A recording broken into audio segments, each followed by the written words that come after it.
नमस्कार. निसर्ग राजा हवामान अंदाजामध्ये आपल्या सर्वांचं हार्दिक स्वागत आहे. आज 11 सप्टेंबर 2025 आहे. आपण स्पेशल मराठवाड्याचा हवामान अंदाज बघणार आहोत. आपण मागील व्हिडिओमध्ये सांगितलं होतं की 10 तारखेपासून अ, अ, नांदेड झाला, किनवट झाला या भागांकडे पावसाला सुरुवात होईल. तसेच कालही पावसाला तिकडे सुरुवात झालेली आहे.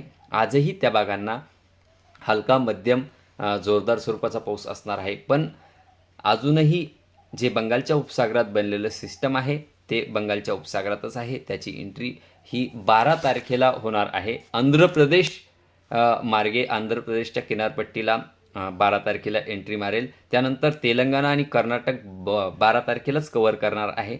मग मराठवाड्यात हा 13 तारखेला हे कमी दाबाचं सिस्टम जे आहे ते 13 तारखेला एंट्री मारेल आणि 13 तारखेला जवळपास संपूर्ण मराठवाडा कव्हर करणार आहे. थोडाफार जो भाग राहिलेला असेल तो 14 तारखेला संध्याकाळपर्यंत मराठवाड्याचे जवळपास सर्व तालुक्यांना हा जोरदार स्वरूपाचा वाहुणी स्वरूपाचा पाऊस होणार आहे. 13 तारखेपासून 22 तारखेपर्यंत जवळपास 9 ते 10 दिवस पाऊस पुरेल एवढी मोठी सिस्टम ही बंगालच्या उपसागरात बनलेली आहे. जेव्हा ती महाराष्ट्रात एंट्री मारेल तेव्हा अरबी समुद्राचे सुद्धा बाष्प कलेक्ट करणार आहे आणि दोन्ही बाष्प हे महाराष्ट्रात जोरदार वाहुणी स्वरूपाचा पाऊस देणार आहे.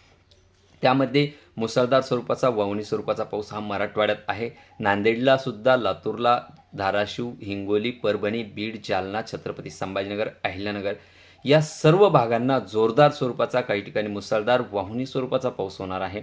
त्यामुळे मराठवाडा पुन्हा एकदा जोरदार वाहुणी स्वरूपाचा, मुसळधार स्वरूपाचा पाऊस हा 13 तारखेपासून 22 तारखेपर्यंत आहे. 11 आणि 12 तारखेला सुद्धा दक्षिणी भागांकडे हलका मध्यम स्वरूपाचा पाऊस पडणार आहे. त्यामुळे शेतकरी मित्रांनो, आजच आपल्या शेतीचे कामे ही मराठवाड्यातल्या शेतकऱ्यांनी करून घ्यायचे आहे, जेणेकरून पाऊस आल्यानंतर 8 ते 10 दिवस आपले कामे रखडणार नाही याची शेतकऱ्यांनी नोंद घ्यायची आहे.